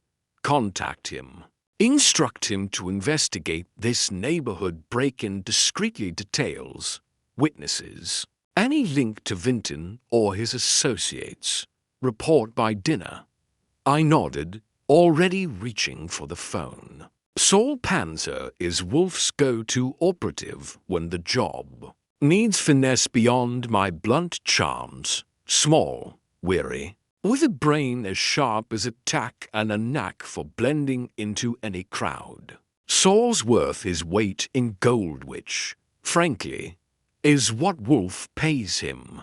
I got him on the line, relayed Wolfe's orders, and set a meet for later to swap notes. Saul didn't ask questions, just grunted assent. He'd dig into the break-in like a terrier after a bone, and I'd bet he'd find something. Kramer's bulls missed. With Saul on deck, I turned back to Marla Hesse, yesterday's Hell's Kitchen. Diner lead from Benny the bookie was thin, but it was all I had. I hit the pavement by noon, heading to the joint. A greasy spoon called Pat's, smaller than Delaney's and twice as dismal. The counter girl, a bored kid with gum snapping in her mouth, didn't know Marla by name, but perked up at my description. "Yeah, seen a lady like that," she said, twirling a strand of hair. "Couple days ago, arguing with some skinny guy in the corner. She looked mad. Kept pointing at him like he owed her something. Haven't seen her since. Check the flop on 42nd. Lot of transients there. Might be her haunt." I tipped her $1 and moved on to the flop house. A rundown dive with peeling paint and a landlord who looked like he'd rented rooms to rats and liked it. He remembered a woman matching Marla's sharp face, impatient, renting a spot for a few nights. Gone as of yesterday. Left in a hurry, he muttered, scratching a stubbly chin. Had a bag. Didn't say where to. Guy came looking for her after big fella. Mean. Didn't give a name. Joey Trent. Probably. Marla was running and Joey was chasing. I pressed for more, but the landlord clammed up, and I didn't have time to play hardball. I'd found a fresh trail, though Marla was spooked, and her argument at Pat's tied her tighter to Duggan. If the skinny guy was him, I logged it for Wolfe, knowing he'd chew on her evasion like a dog with a puzzle bone.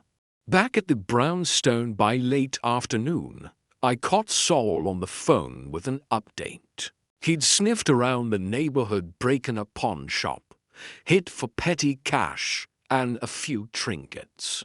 No clear prints or leads per the cops, but Saul had charm talked. A night watchman nearby who'd seen a weary man, nervous, scoping the street hours before the hit. Description matched Carl Duggan to a T. No proof, but a dot to connect. Pressure, indeed Duggan, or someone in his orbit, was turning up the heat. Maybe to spook us into coughing up that envelope. I relayed it all to Wolfe over dinner. Fritz's lamb stew, which even Wolfe couldn't ignore despite the case's weight.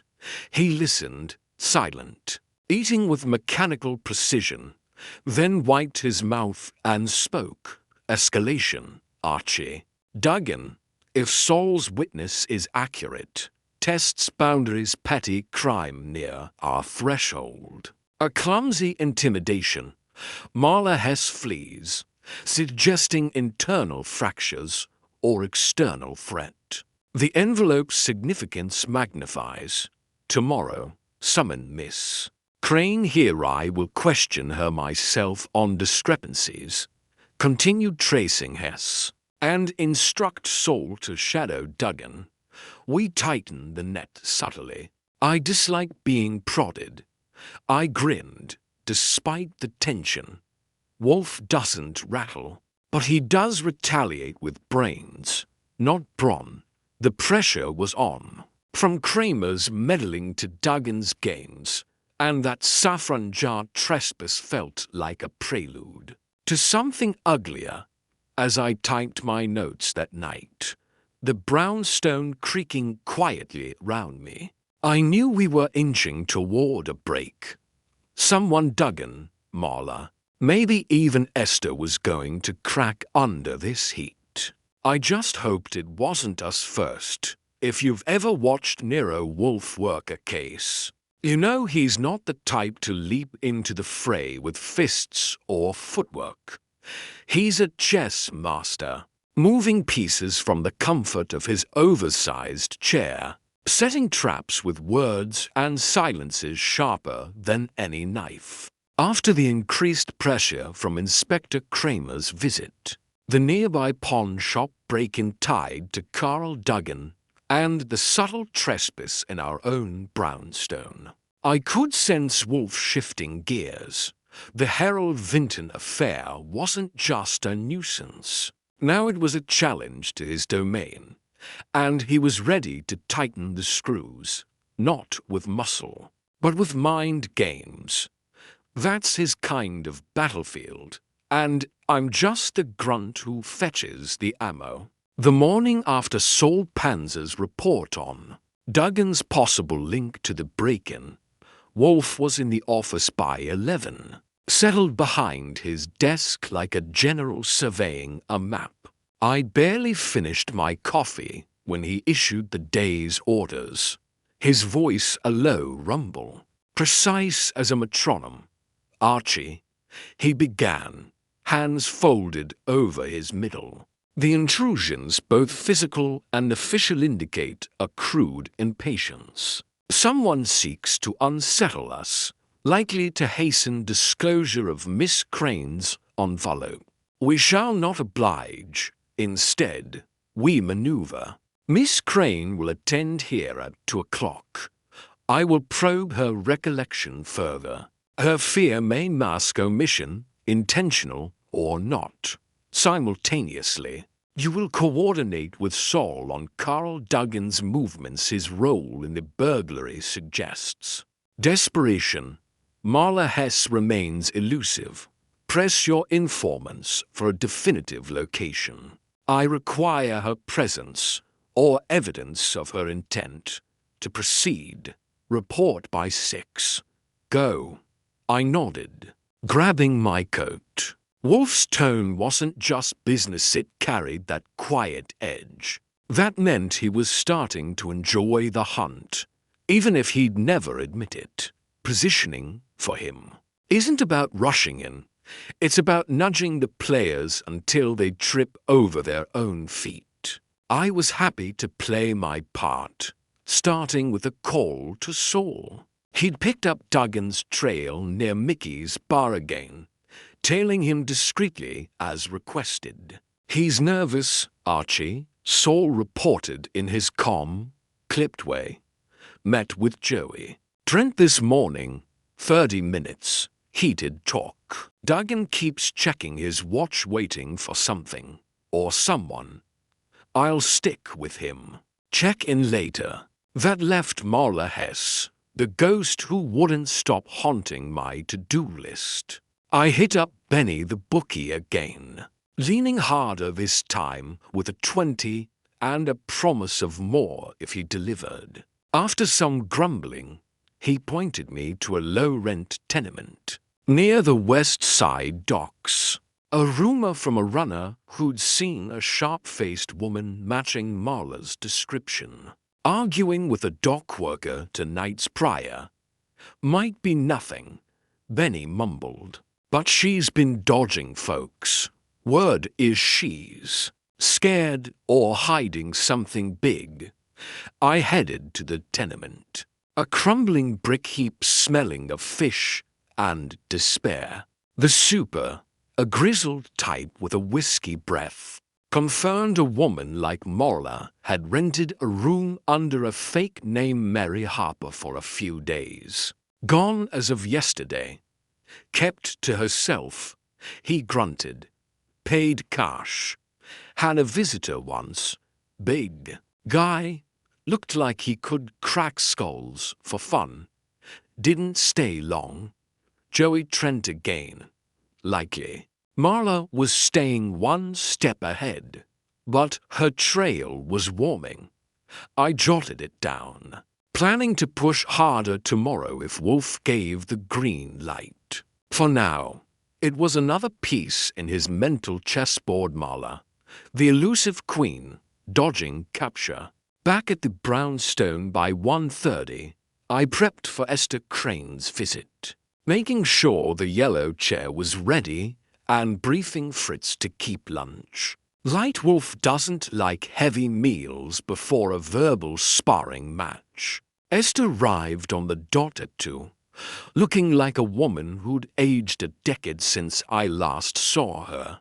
Her coat was damp from the ever-present drizzle, her hazel eyes darting nervously as she sat, clutching her worn handbag like a shield. Wolfe fixed her with that penetrating stare, half-lidded but razor-sharp, and wasted no time. "Miss Crane," he said, voice steady as granite, "your predicament has escalated. Our residence has been breached subtly, but unmistakably. A nearby crime suggests broader interference tied to Mr. Vinton's disappearance. I require candor. Revisit your final encounters with him. Every detail, his demeanor, his words, any gesture. Omit nothing. Fear is no excuse for reticence." Esther swallowed, hands tightening on her bag. I've told you everything. Mr. Wolfe, Harold came in that last day, over a week ago, sat in his usual booth. He looked awful pale, jumpy, kept glancing at the door. He ordered his usual, ham on rye, black coffee, but barely touched it. Said he was in trouble. Didn't say what kind. Gave me the envelope, told me to keep it safe, not to open it, not to tell anyone, especially not the police. Said it was insurance. That's all. I swear. Wolfe's lips burst, a flicker of skepticism passing through his eyes. Insurance, he repeated, letting the word hang, a peculiar term, suggestive of leverage or protection. Did he hint at enemies, a specific threat? Recall precisely? She shook her head, voice wavering. No names, just, he muttered once, days before, about people who wouldn't let go. I thought he meant debts. Maybe. He didn't explain. I didn't ask.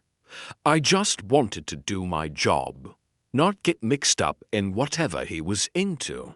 Wolfe leaned back, silent for a moment, processing. I could almost hear the gears turning. He wasn't buying that Esther knew nothing more. But he didn't press harder yet. Instead, he shifted tack, a classic Wolfe move to unsettle. Very well. Your apartment as surveillance persisted. Unusual calls, visitors, items displaced as in our home. Her eyes widened, fear flashing. No calls, no visitors. But last night, I found my kitchen window cracked open. I know I shut it. Nothing taken. Just open about an inch. I bolted it after. Stayed up all night. I'm terrified, Mr. Wolfe. If they're in your house too, what chance do I have? Wolfe grunted, a sound that could mean sympathy or irritation hard to tell with him. Fear is noted, Miss Crane, but irrelevant to clarity. Return tomorrow at the same hour if I require further inquiry. Speak to no one of this, particularly not associates of Mr. Vinton. Archie will escort you home and inspect your premises. That is all. I walked her out, noting her shaky steps as we headed to her place. Her apartment, a cramped walk-up, showed no fresh signs of entry beyond the window she'd mentioned latched tight now. No prints or marks I could spot. I warned her to keep it locked and left. The pressure of her fear and Wolfe's maneuvering weighing on me. Someone was poking at us both, and Wolfe was ready to poke back. By 6. I was back with my report Marla's latest near-miss at the tenement. Saul's update on Duggan's tense meet with Joey, hinting at a deadline or fallout. Wolfe listened, sipping beer, expression unreadable. Then he laid out the next play. Positioning. Archie. Duggan's agitation and Marla's evasion suggest fracture schism among Vinton's circle. The intrusions, here and at Miss Crane's, are probes, testing resolve. Tomorrow, intensify Saul's focus on Duggan. I suspect his impatience will betray intent. Locate Marla Hess. I will confront her, if necessary, and prepare for a gathering soon. I tire of shadows. We will draw them into the light on my terms. I grinned, catching the glint in his eye. Wolfe was setting the board, baiting moves without lifting a finger. Duggan, Marla, Joey, even Esther, they were pieces now, and he was angling for checkmate. The trespass and break-ins had lit a fire under him, not of anger, but of cold, calculated control. Whoever was pushing us didn't know what they'd started. Wolfe doesn't just defend his castle, he conquers the invaders. I typed my notes that night.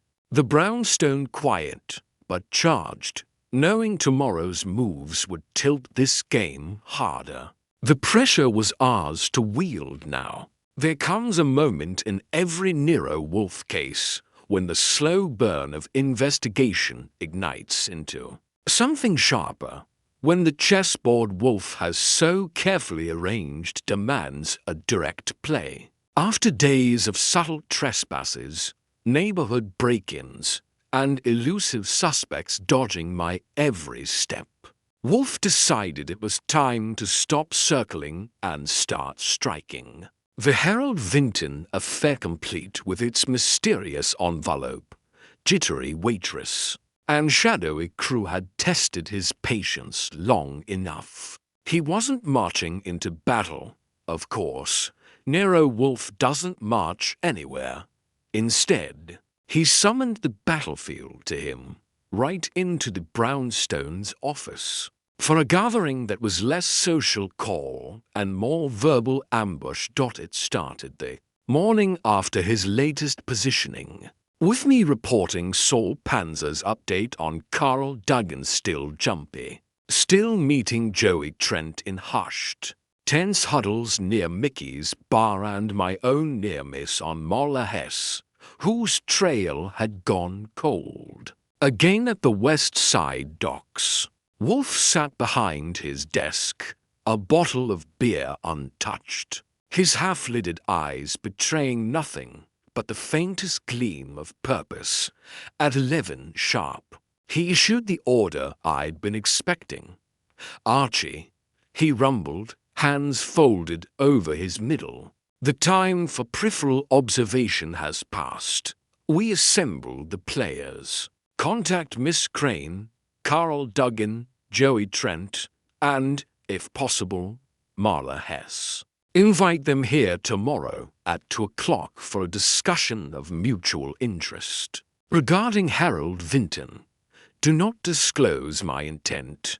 Imply only that resolution is possible. Saul will assist in locating Hess if your efforts falter. Additionally, notify Inspector Kramer of the meeting. His presence may prove useful, if only to observe. Prepare the office. I will tolerate no disruption once we convene." I grinned, already mentally drafting the calls. Wolfe staging a gathering meant he'd pieced enough of the puzzle to start cracking skulls metaphorically, of course. His interrogations are surgical, all calm words and loaded silences, designed to unravel lies faster than a cheap sweater. I got to work, phoning Esther Crane first. She sounded frazzled but agreed to come, desperate for any end to her nightmare. Duggan was trickier, his gravelly voice over the line dripped suspicion. But the bait of resolution hooked him after a grunt and a curse. Joey Trent reached through a bartender at Mickey's. Didn't say much, just muttered he'd be there, his tone flat as a brick wall. Marla Hess, naturally, was the holdout. No phone, no fresh leads, just dead ends. I tapped Saul for help, and he promised to scour Hell's Kitchen with a fine-tooth comb by morning. If anyone could drag her out of hiding, it was him. Kramer was last, and predictably prickly. "What game's Wolfe playing? Goodwin?" he growled through a cigar haze. "If this is a stunt, I'll haul you both in." I assured him it was legit, just a chat about Vinton, and he relented with a warning to keep it clean. By evening, the stage was set, 3 confirmed, 1 pending, and a cop for spice. Fritz polished the office furniture like it was a royal throne room, sensing the stakes. The next day, 2 o'clock rolled around with the precision of a Swiss watch. The office was ready, Wolfe's desk commanding center stage. The yellow chair for guests flanked by extras I dragged in. Bottles of water and a tray of Fritz's cookies as a disarming touch. Wolfe settled in, massive and immovable, a fresh beer at hand but unopened, his expression a mask of serene menace.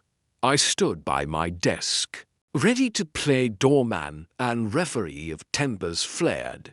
Esther Crane arrived first, pale and twitchy, sinking into the yellow chair with her worn handbag clutched tight. She avoided my eyes, staring at the floor like it held answers.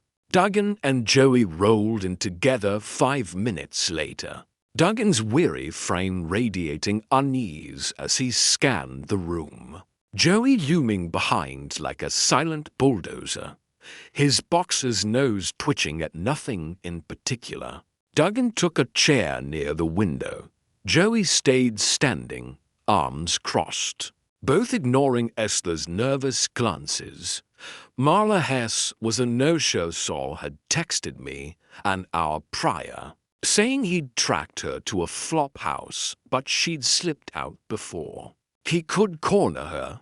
Kramer stomped in last, at 2:10, cigar stub gone, but irritation intact. Pearlie Stebbins at his heel. He nodded curtly at Wolfe, muttering, "This better be good," before perching on a chair near the door. Wolfe surveyed the assembly. letting silence stretch like a taut wire. It's his trick quiet unnerves people more than shouting. And I saw Esther fidget, Duggan shift, even Joey blink under the weight of it. Kramer just glared, used to the tactic, but never immune. Finally, Wolfe spoke, voice a deliberate basso, each word a stone dropped into still water. Ladies and gentlemen, he began, eyes moving from Esther to Duggan to Kramer. You are here because of Harold Vinton, a man absent, yet central to disturbances that infringe upon my peace. His disappearance, an envelope entrusted to Miss Crane. Intrusions into private domains including this one, and petty crimes nearby form a web of intent. I intend to untangle. I seek clarity, not melodrama. Speak when addressed, interrupt at your peril. We begin with facts. He turned to Esther, gaze pinning her like a moth. Miss Crane, you claim ignorance of Mr. Vinton's troubles beyond vague allusions to people who wouldn't let go. Yet your home and mind suffer parallel violations.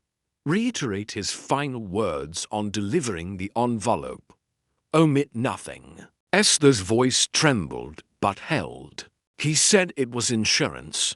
Mr. Wolfe told me to keep it safe, not to open it, not to trust anyone, especially cops.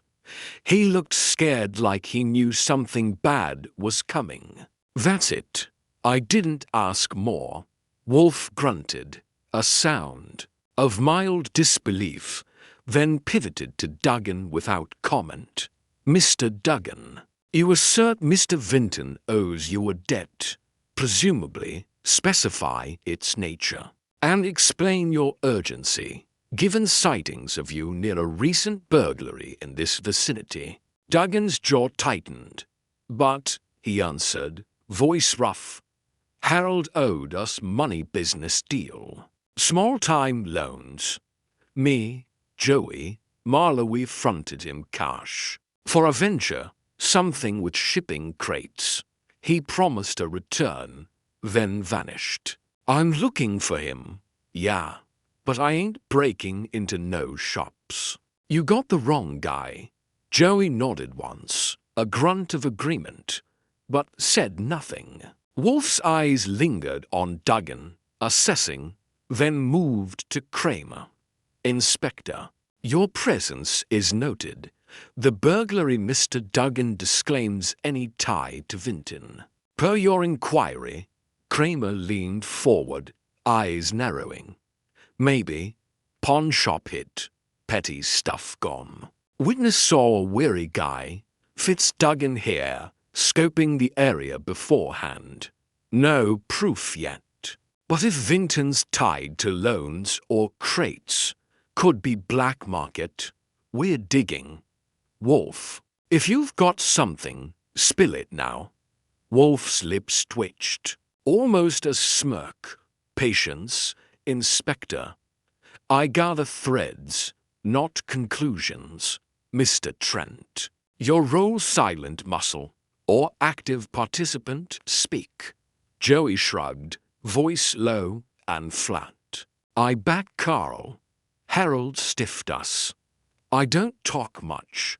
Don't need to. Ain't broke into nowhere. Just want what's ours. The room simmered with tension. Each answer a half-truth or dodge. Wolfe leaned back, sipping his beer at last, letting silence reign again. I watched from my desk, noting Esther's pale knuckles, Duggan's darting eyes, Joey's stony facade, Kramer's barely contained frustration. Wolfe wasn't revealing yet, he was probing, baiting, waiting for a slip. Marla's absence gnawed at me, though, without her, the circle felt incomplete. Very well, Wolfe said finally, setting the bottle down. Inconsistencies abound. Motives overlap: debt, fear, leverage. The envelope, still unopened, looms as motive for intrusion. We adjourn briefly. Return tomorrow, same hour. Prepared for resolution. Miss Crane, remain a moment. The rest, depart. Kramer grumbled. Duggan sneered. Joey lumbered out with a glare as I ushered them to the door. Esther stayed, trembling, as Wolfe murmured something low to her, likely a final prod I'd hear about later. The gathering hadn't cracked the case, but it had set the stage. Wolfe was positioning for the kill, and I'd bet my last nickel. Tomorrow's round would draw blood figuratively, of course, as I locked the door behind Kramer. The brownstone felt charged, a storm brewing in red herrings and half-flies. Checkmate was coming, and Wolfe held the winning move. There's a peculiar kind of electricity in the brownstone. When Nero Wolfe is closing in on a case's core, it's not flashing no sirens, no foot chases, just the quiet hum of his brain, grinding through lies and half-truths like a millstone cracking grain. After the office gathering, where Esther Crane, Carl Duggan, Joey Trent, and Inspector Kramer had danced around Wolfe's probing questions, with all the grace of a three-legged horse, I knew we were nearing the endgame. Wolfe had baited them, watched them squirm, and sent them packing with a promise of resolution at tomorrow's follow-up. Now, the night after that tense showdown, the air in the brownstone crackled with anticipation. Wolfe was ready to wield leverage and reveal whatever ace he'd been hiding up his sleeve. It started after dinner, a superb veal cutlet by Fritz that Wolfe actually savored. A rare sign he was in high spirits. We adjourned to the office at 8. Him planted behind his desk with a beer, me at mine with a notebook, ready to jot whatever brilliance he deigned to dispense. He didn't keep me waiting long. Leaning back, hands folded over his middle, he fixed me with that half-lidded stare, voice a deliberate rumble. "Archie," he began, "the tableau is set. Duggan's evasion, Trent's reticence, Miss Crane's persistent fear, and Inspector Kramer's bluster confirm a nexus of greed and apprehension round Harold Vinton's envelope. Marla Hess's absence remains a gap, but not an insurmountable one. Tonight, we examine the contents of that envelope. Its significance has driven intrusion and subterfuge. It shall now drive resolution. Retrieve it from the safe. Do not open it. I will." I raised an eyebrow, but didn't argue. Wolfe playing with dynamite figuratively. At least wasn't everyday fair, but I trusted his timing. I spun the safe's dial, pulled out the manila envelope Esther had entrusted to us, still sealed with its smudged tape, and placed it on his desk. It sat there like a loaded gun, unassuming but heavy with potential. Wolfe eyed it a moment, then drew a letter opener from his drawer, slicing through the tape with surgical precision. He withdrew a single folded sheet of paper, yellowed and creased, along with a small, grainy photograph. He studied both, face unreadable, for a good minute before grunting a sound I knew meant he'd spotted the keystone. "Indeed," he murmured, almost to himself. "Leverage, as suspected. A list, names, dates, sums. A ledger of illicit transactions, likely tied to the shipping crates Duggan referenced. Black market or extortion. And the photograph Vinton with Duggan and Hess indisputable association. Insurance, as Miss Crane relayed. Vinton meant to barter this for safety or ruin. He folded the items back into the envelope, pushing it toward me. Return it to the safe, Archie. Tomorrow. This will crack the Fawade. Prepare for the gathering. Saul remains on Duggan overnight. Ensure Marla Hess is located by noon. Through any means. I require her reaction. That is all. I locked the envelope away, mind racing. A ledger and a photo proof of a dirty deal. Likely why Vinton vanished. Why someone tossed Esther's place. Why our saffron jar moved. Wolfe had his weapon now, and tomorrow's meeting wasn't just a follow-up. It was a firing squad. With him pulling the trigger, I called Saul, relaying the urgency on Marla. He grunted assent. Promising results by morning, sleep didn't come. Easy that night the stakes were climbing, and I had a front row seat to the fallout. Morning broke grey and damp, fitting the mood. Saul delivered at 10, phoning with a hard lead. Marla Hess, holed up in a cheap motel near the Battery, spooked, but cornered. She's jittery, Archie, he reported. Saw me tailing, almost bolted, but I talked her down. Said she'd come to your place at 2. Wants out of whatever's chasing her. I'll escort if needed. I relayed the win to Wolfe, who merely nodded, sipping coffee, already scripting the showdown in his head. I rounded up the other zester.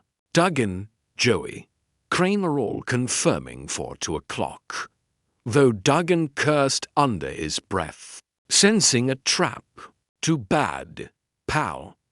Wolfe's traps are velvet-lined till they snap.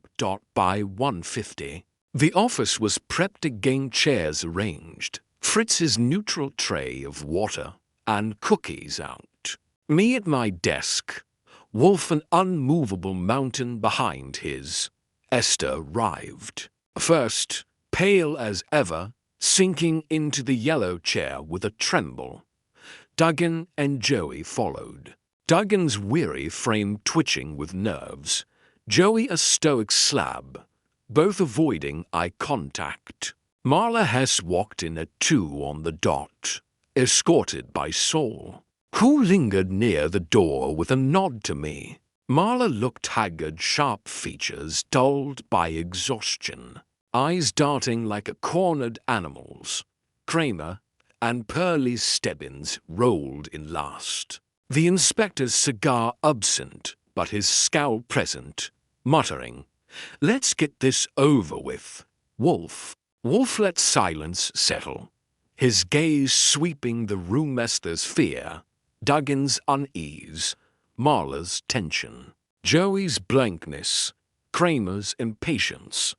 Then he spoke, voice a slow, deliberate thunder. Each word weighed for impact. "Ladies and gentlemen," he began, "yesterday's evasions served only to delay. Today, we conclude. Harold Vinton's absence stems from peril, tied to an enterprise of illicit gain, black market dealings.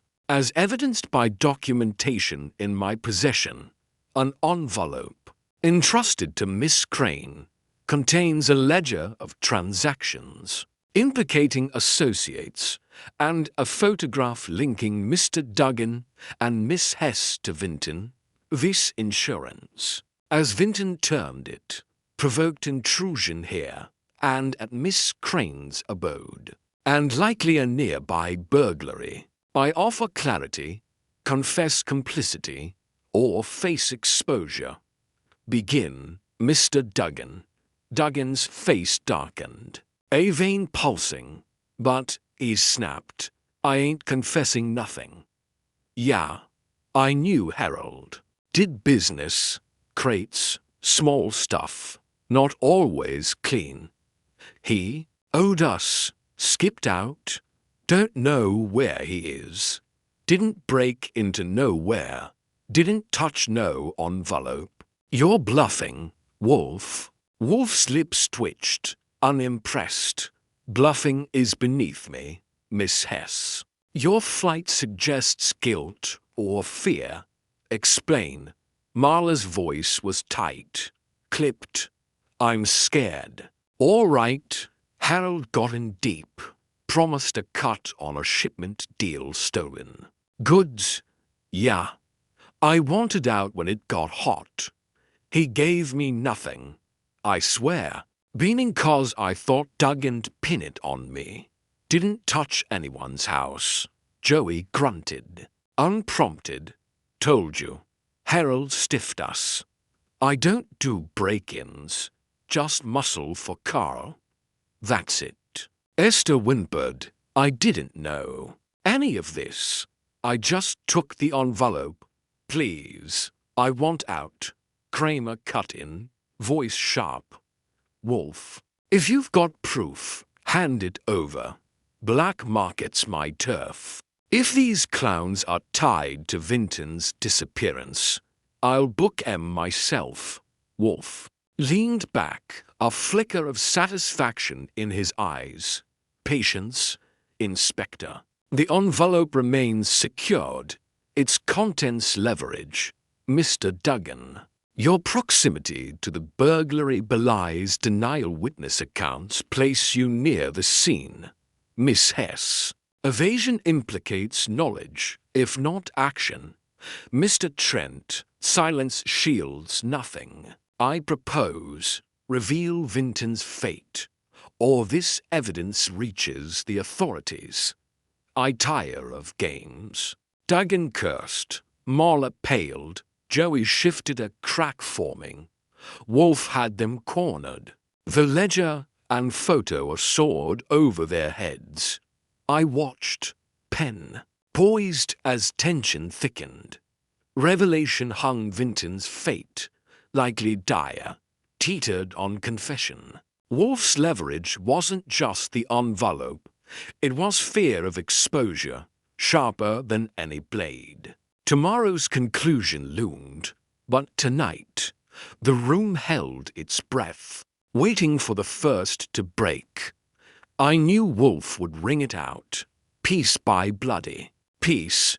There's a certain satisfaction in watching Nero Wolfe close a case, like seeing a master painter put the final stroke on a canvas you didn't even realize was unfinished. The Harold Vinton affair had dragged us through a maze of break-ins, shadowy suspects, and subtle trespasses in our own brownstone, all orbiting a sealed envelope that turned out to be dynamite in paper form. After the tense, gathering werewolf, dangled the ledger and photographed proof of black market dealings over Carl Duggan, Marla Hess, Joey Trent, and a trembling Esther Crane. The cracks in their defenses were plain as day. Inspector Kramer, perched like a vulture waiting for scraps, added official weight to the room. Wolfe had wielded his leverage, and now, on the final day of this showdown, resolution wasn't just coming, it was crashing down. The office gathering reconvened at 2 o'clock sharp the day after Wolfe's revelation, the brownstone humming with finality. The setup was the same. Wolfe behind his desk, a fortress of calm menace, me at mine, ready to jot every flinch and falter, chairs arrayed for the players. Fritz's neutral tray of water and cookies untouched. Esther writhed, first pale and shaky, sinking into the yellow chair like it was her last refuge.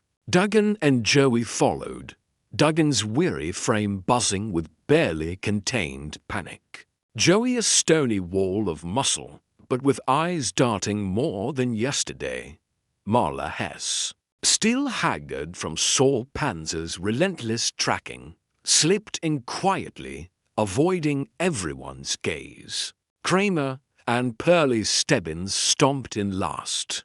The inspector scowled deeper than ever, muttering, "No games today, Wolfe.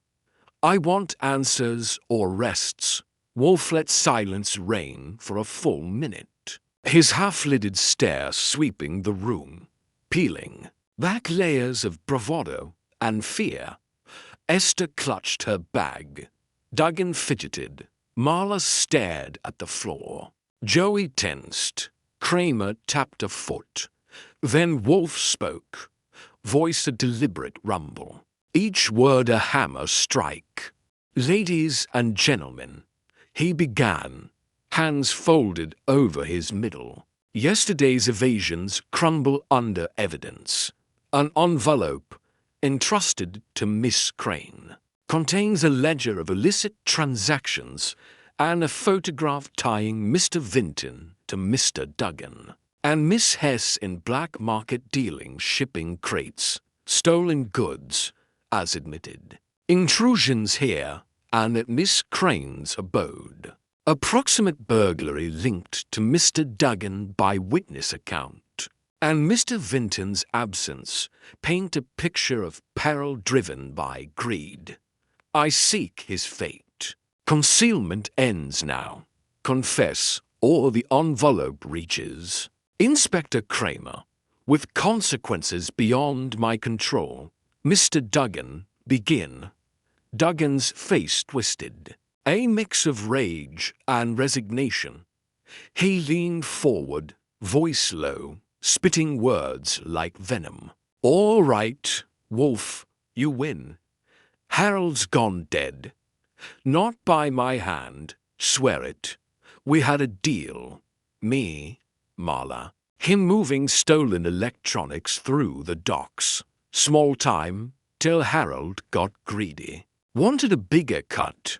Threatened to squeal with that damned ledger. Week ago, he met Joey and me at a warehouse. Things got heated. Joey lost it. Didn't mean to kill him, just hit too hard. We panicked, dumped him in the river. Didn't touch your house, though maybe Marla did, looking for that envelope. That's the truth." Joey's jaw clenched, but he nodded once, gruffly. "Yeah. Didn't plan to kill." He pushed. I swung. "Regret it. That's all." Marla's head snapped up, eyes wide with fear, not guilt. "I didn't kill anyone. I knew the deal was bad. Pulled back. Harold gave me nothing. I bolted 'cause I thought they'd blame me. I never broke in nowhere. I just ran." Esther gasped, a hand over her mouth, tears welling. "I didn't know. I swear, Mr. Wolfe, I had no idea it was this. I just held the envelope." Kramer surged to his feet, face red, barking, "Murder and black market. You're all coming downtown. Now, Wolfe, hand over that envelope. This ain't a parlor game, it's my case."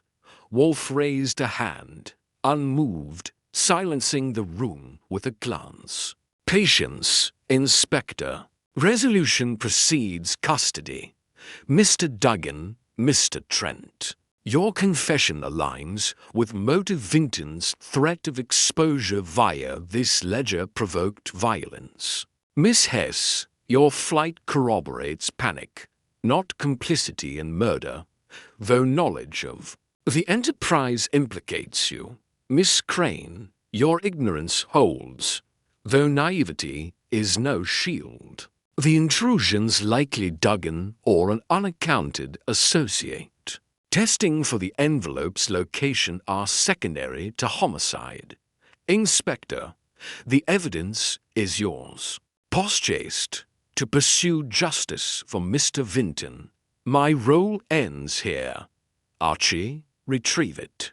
I spun the safe style, pulled the envelope ledger and photo intact and handed it to Kramer, who snatched it like a starving man grabbing bread. He flipped through, grunted, and shot a glare at Duggan and Joey. "You two, don't move. Pearlie, cuff them. Hess, you're coming to accessory at minimum. Wolfe, you held this too long." "I'll remember that." Wolfe's lips twitched, almost a smirk. "My obligation is to my client's safety, Inspector, not your convenience. Miss Crane is absolved of intent. Prosecute as you see fit elsewhere. This meeting adjourns." Pearlie slapped cuffs on Duggan and Joey, who didn't resist. Faces grim with defeat, Marla stood shakily, following under Kramer's steely eye. Esther sobbed quietly, mumbling thanks to Wolfe as I escorted her to the door behind the cops. The office emptied, leaving just me, Wolfe, and the lingering weight of a solved mess. He leaned back, sipping beer at last, a faint sigh escaping satisfaction, or relief at reclaiming his peace.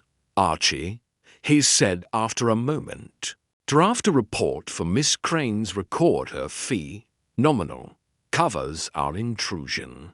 Note Saul's compensation separately. The matter is closed, though Kramer's ire lingers. Phooey, let him stew. I require orchids now, not constables." I grinned, typing as he lumbered toward the elevator for the plant rooms. The case wrapped neatly, if grimly Vinton dead, a punch gone wrong over black market greed. Duggan and Joey tagged for murder, Marla likely facing lesser charges, Esther free of the shadow. If not the trauma, the envelope, Wolfe's ace, had broken them, proving Vinton's insurance was a death sentence. The brownstone trespass probably Duggan's doing, never confirmed faded as a footnote to violence. Kramer got his bust, though he'd grumble about Wolfe's pace for weeks. Later, over Fritz's roast duck, I reflected on the wrap-up. Wolfe had played it masterfully, holding the envelope's contents until the room was ripe to crack. No gunfire, no chase, just pressure, revelation, confession. That's his style. Turning minds into weapons, Esther sent a shaky thank you note. The next day, promising coffee at Delaney's if we ever dropped by. I might her bruise better than her nerve. Duggan and Joey's trial loomed, per the papers. Marla cut a plea, spilling more on the crate racket. Kramer didn't call, but his silence spoke volumes. He'd won, grudgingly, on Wolfe's terms. The brownstone settled back to normal. Fritz's pantry undisturbed, orchids tended, Wolfe grumbling over trivialities again. I filed the case notes. The storm passed, knowing another would brew soon enough. That's the game. Messy lives, tidy resolutions, and Wolfe at the center, unmoved. I'd take the legwork over his chair any day, but damn if I didn't admire the view from his side when the dust cleared. Every case with Nero Wolfe ends with a kind of understated finality, like the last note of a symphony that lingers even after the orchestra has packed up. The Harold Vinton affair had unraveled in a gritty crescendo confessions of murder, black market dealings, and the grim truth of a body in the river, all pried loose by Wolfe's relentless mental siege during that final office gathering, with Carl Duggan and Joey Trent cuffed for Vinton's death, Marla Hess dragged in as an accessory, and Esther Crane cleared of complicity. The storm had passed. Now, in the quiet aftermath, it was time to tie the loose ends, reflect on the cost. and let the brownstone reclaim its sacred calm. Wolfe's style isn't about fanfare. It's about certainty, delivered with the precision of a scalpel. This conclusion was no exception. A few days after Inspector Kramer hauled our suspects downtown, the office felt like a battlefield after the smoke clears still, but heavy with echoes. Wolfe was behind his desk by 11, a beer at hand, flipping through a botany catalogue as if murder and mayhem hadn't just played out under his roof. I sat at my desk, typing the final report for our records, the clack of keys grounding me after weeks of chasing shadows. The envelope, Vinton's ledger and photo, now in Kramer's evidence lockup, had been the linchpin, cracking Duggan's defiance and Joey's silence. It tied every clue we'd scraped together. Harold's cryptic mutterings at Delaney's diner about deals and squaring things, Marla's desperate evasion, Duggan's nervous skulking near the pawn shop break-in, and even the subtle trespass in our pantry. Likely a probe by Duggan or a hired hand to sniff out the envelopes. Hiding spot. Wolfe broke the silence, his voice a low rumble as he set the catalogue aside. Archie, include in your report a note on Miss Crane's disposition. Her fee minimal. As agreed covers our disturbance. She is absolved, though her judgment in accepting Vinton's burden merits caution. Mail a copy to her, with assurance of our discretion. Saul's invoice awaits my review. Ensure prompt payment. The matter is concluded. I detest prolonged entanglements with officialdom, yet Kramer's resolution suffices. Phooey, let us return to orchids and sanity.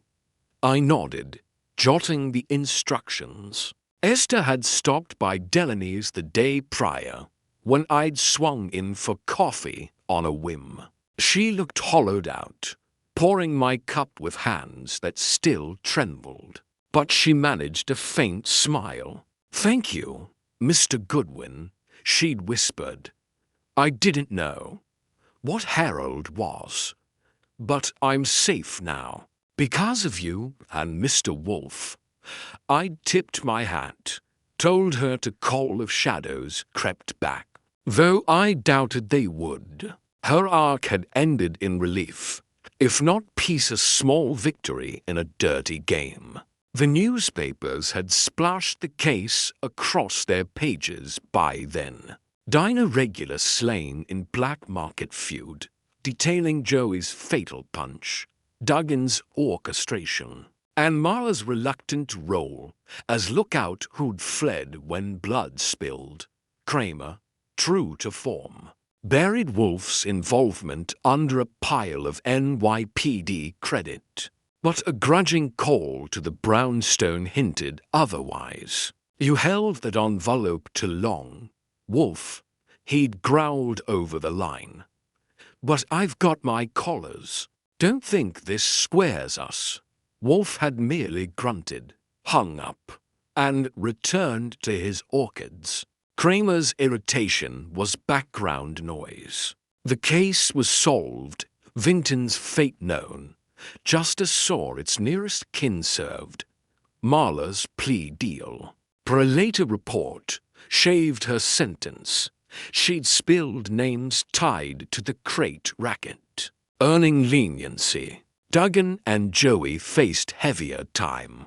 Murder charges sticking after Joey's courtroom admission matched Duggan's tale of a warehouse fight. Gone lethal. The river yielded Vinton's body a week after the confessions, fished out near the docks, confirming the grim end we'd pieced together. Each clue heralds twitchy paranoia at Delaney's. The insurance label on the envelope, Duggan's proximity to the pawn shop hit. Marla's flight locked into place like gears in a clock Wolfe had wound to tick just so. That evening, over Fritz's impeccable beef bourguignon, I pushed for Wolfe's take on the lingering loose end. Who'd moved the saffron jar in our pantry? It had been the first ripple of intrusion, a quiet violation of Wolfe's fortress. He chewed thoughtfully, sipped beer, then shrugged a rare, minimal gesture. Irrelevant, Archie. Likely Duggan or a subordinate, testing our vigilance for the envelope's location. No theft occurred. The message was pressure clumsily applied. It served only to hasten my focus. Let it rest. The sanctuary is restored. I let it drop, though. The itch to know lingered. Wolfe's mind had already shelved the case, filed under resolved. His irritation at breached domesticity soothed by the outcome. Reflecting as I typed the last lines of the report, I saw his genius anew. He hadn't chased, hadn't brawled, just sat, thought, and maneuvered, turning Vinton's paper bomb into a wrecking ball against liars. The gathering had been his stage, the ledger his spotlight, illuminating guilt until it couldn't hide. Duggan's arc from jittery denials to bitter confession mirrored Joey's stoic crumble. Marla's fear-driven dodge ended in a cage of her own making. Esther's innocence, fragile but real, survived the crossfire. Wolfe had orchestrated it all without leaving his chair. True to his style, cerebral, immovable, devastating. A week later, normalcy reclaimed us. Fritz hummed in the kitchen, saffron jar back in its rightful spot. Pantry sanctity unmarred. Wolfe tended his orchids, grumbling over a stubborn catalier. The Vinton mess of fading memory. I mailed Esther's report, copy with a note to stay sharp, cashed Saul's well-earned check, and shelved our copy in the locked cabinet. Outside, Manhattan churned its endless grind, new crimes, new shadows, but inside the brownstone, Wolfe's world held steady, a bastion against chaos until the next knock rattled our door. Sitting at my desk with a late coffee, I flipped through old case notes, smirking at how each echoed this one. Wolfe's brain outmuscling Brom. My legs paving the way. Answers wrested from silence. Vinton's death wasn't pretty, nor was Justice Scold River. Colder cells, but it fit the city's gritty pulse. The final reveal, smooth in Wolfe's hands, had landed with impact. Not a shout, but a verdict, delivered in that office with the weight of inevitability. Duggan and Joey paid for blood, Marla for complicity. Esther walked free, scarred but breathing. That's resolution, Wolfe style, not triumphant, just done. I shut the notebook, leaned back, and glanced at the empty yellow chair, scene of so many cracked facades. Another case closed, another storm weathered. Wolfe would never say it, but I knew he savored resting order from mess, even if he'd grumble at the bother. Me, I'd take the legwork, the diner coffee, the thrill of the hunt, knowing when the dust settled. His mind would always seal the deal. Until the next puzzle, the brownstone stood quiet, a fortress of solved secrets, waiting for Manhattan to dare us again. And when it did, we'd be ready.